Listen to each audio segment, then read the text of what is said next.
I feel like Taken and Saw had intercourse, and then 9 months later, Rambo Last Blood came out.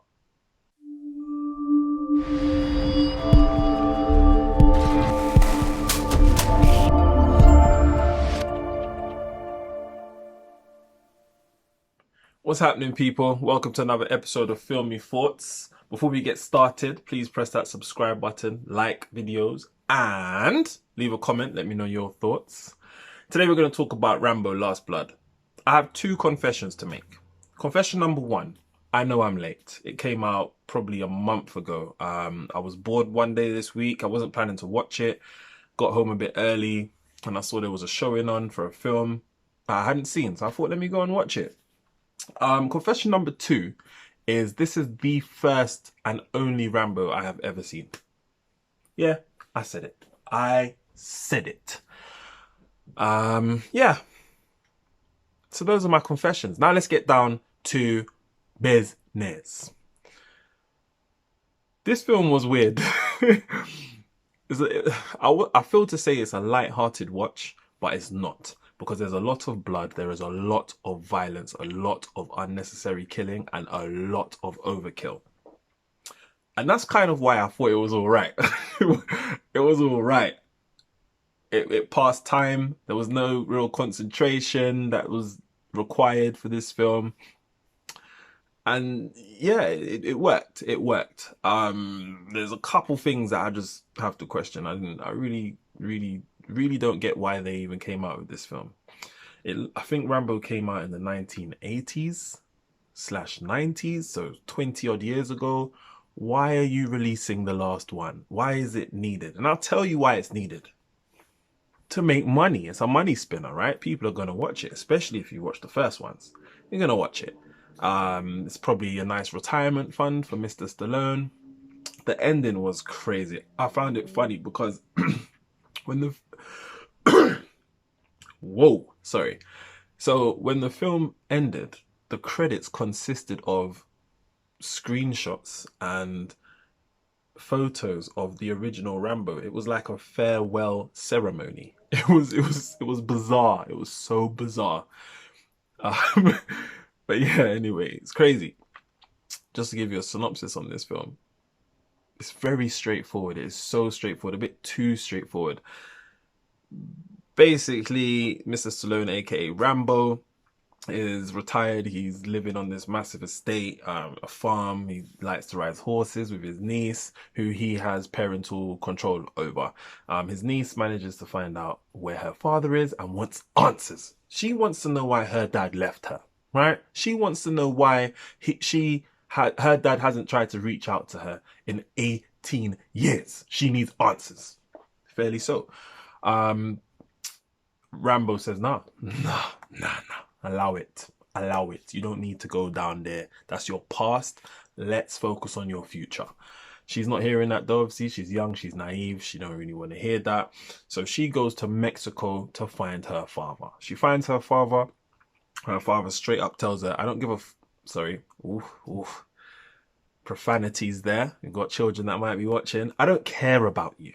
I don't care. I never have. I don't care about you. I don't care about your mum. You don't mean nothing to me. And I know you're too young to understand that, but that's just what time it is. And you think I'm paraphrasing, but the aggression was the same. Like he was brutal with his words. I can't even like I was there in shock. Like, did he really say that? But yeah, he did. So yeah, she leaves. She goes to a nightclub with her friend in order to get drunk and, forget about what just happened and all of that. And her drink spiked. She's kidnapped and she is put into prostitution. Rambo finds out about this. Rambo's upset about this. Rambo is angry about this. So he goes down to Mexico to find his niece. I nearly said woman, his niece, only to be beaten up and sent straight back to America. So he returns, kills everyone in sight, and basically brings his niece back. And on the way back, she dies on the way back, because basically to control them and to teach them and to keep them basically under control, they always have them sedated with heroin, So yeah, she has an overdose and she passes away. I like the fact that she passed away. That sounds proper brutal, but I'll explain why. Usually in films, you have the hero, who is Rambo in this instance, and you have the the damsel in distress, who is the niece, right? Usually the damsel in distress, or the person who needs saving, survives. And that's part of the film narrative. That's usually how it always goes. Whereas in this instance, that wasn't the case. And I like that because it kind of tore up the rule book to films and movies and created its own narrative, which was good. So I was happy to see that the damsel in distress passed away. But yeah, that kind of started the whole downfall for Rambo. It was clear that Rambo suffered from severe PTSD. Like he was in his demons controlled him, and he was always trying to keep it under wraps. And retirement, we're looking after his niece, and riding horses seemed to keep that under wraps. But now that the niece was gone, he was unforgiving and with big effects. The overkill was crazy. He was killing people while they were dead. Just let that sink in for a minute. Just let that sink in for a minute. They are dead, and he's still stabbing and shooting them. Yeah, he was angry, to say the least. Angry. There was a scene in there which I thought was crazy. So imagine this now. So obviously, niece is dead. He runs down to Mexico to find the ringleaders. They're brothers. They're twins, and he basically beheads one of them, stabs him in the chest, leaves a note. And the other brother sees this and is like, no, we're not doing that. We're not doing that. So what he does is he goes in the tunnels, because there's loads of tunnels that link America and Mexico. He goes in one of them with his whole squad, his whole camp. There's about 50 men going through this tunnel, strapped up. They got everything, right? They're driving to where this guy lives. Rambo's prepared, obviously. He spent weeks, months, maybe even years preparing for a moment like this. He knew he was going out in style, right? And this was his time, right? So then there's about 8 cars just driving towards the house. Imagine it. So it's on a big farmland, right? 2 now.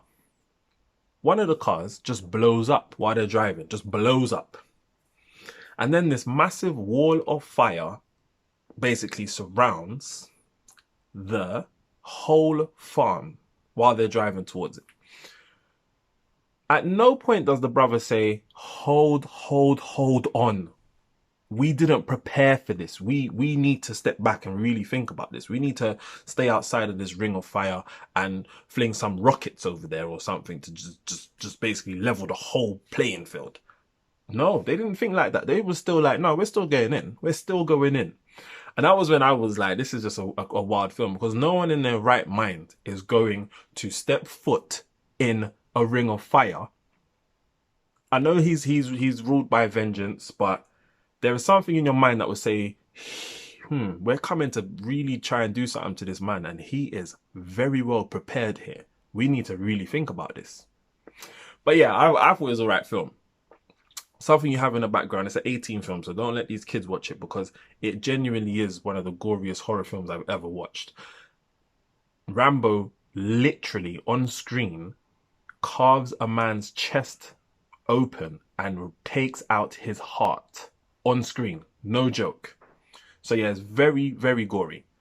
Just keep that in mind. I'm giving it a 3 out of 5. It wasn't rubbish. The storyline was basic. I wasn't bored, to be honest.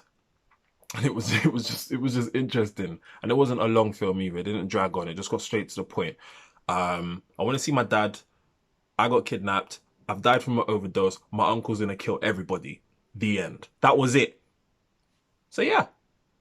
Anyway, whatever you're doing, have a good evening, have a good morning, have a good night, have a good afternoon.